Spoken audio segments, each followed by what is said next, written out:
Check your project directory, make sure it's set to a folder called Compose. Click OK.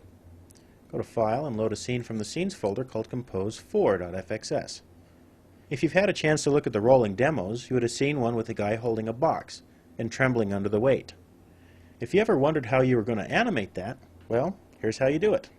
We have a simple example here of just an arm. We've pulled Chief Pounding Fist from Chapter 2. We press play, he's just going to point.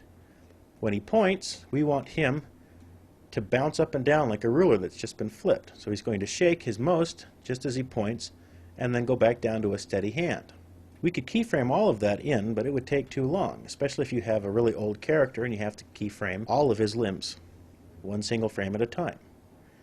So what we're going to do is we're going to use the Compose tab to create a frame-by-frame interleave. Yeah, it sounds complicated right now, but it's pretty easy. So the first thing we need to do, pick a bone, and let's scrub through with the out point. Let's go all the way back to the beginning, and we'll advance the out point till we find out where he starts to point. He points about right, a little earlier than that, frame 33. So we're going to set the in and out ranges from frame 33 to frame 60. He starts the most shaking at the beginning here and then works his way back down to a steady hand. Let's head into the Compose tab and make a motion clip. We've already got our keyframing group on the left here. We used it to animate character with. So let's hide the track view a bit.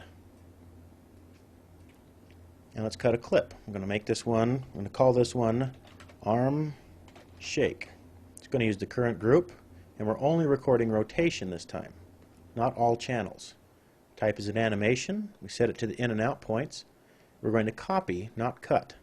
Conveniently, it sets it right between our in and out points. So we have two duplicates of our animation, one keyframed inside the Animate tab, and the other one in a motion clip. So they look exactly the same. Here's where the magic comes in. We're going to blend our full body keys back into our keyframe animation every other frame.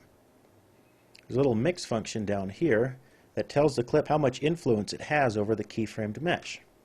1 means absolute control, 0 means it's turned off. So we'll zoom in here and create many keyframes on the entire range. We'll mix that to 0 first. Go to frame 33, we'll create a keyframe and use the arrow keys on the keyboard to advance forward a frame. And just create a keyframe for every single spot in the range.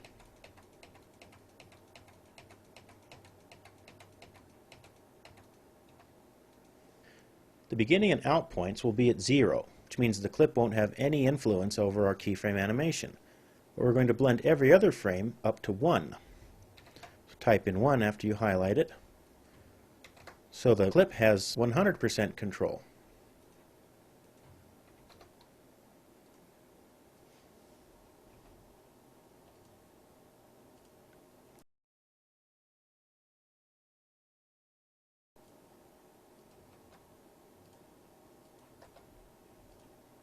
Just keyframe every other one until we get a sawtooth pattern.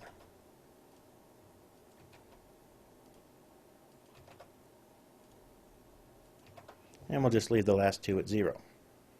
Scale that to fit the view so you can see it. So every other frame, it blends to and from our keyframe animation and our motion clip. Now let's pick a frame where it's blended down to 0. And in this case, we'll start with frame 33. Click into the Animate tab, and on frame 33, we'll just grab the bone here and tip it up a bit so he actually springs his hand up. We can even move his hand up in the air.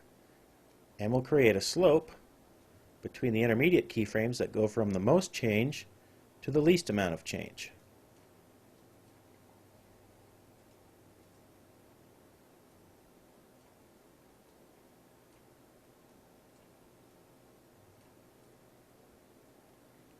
And as we advance through the frames, it mixes between our other keyframe animation.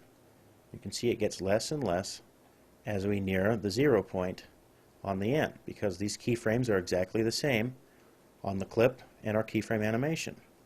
We play through that, you can see our shaking hand. Let's set the in point back to 0, drag the out point off so we have a buffer to view. 0. Press play.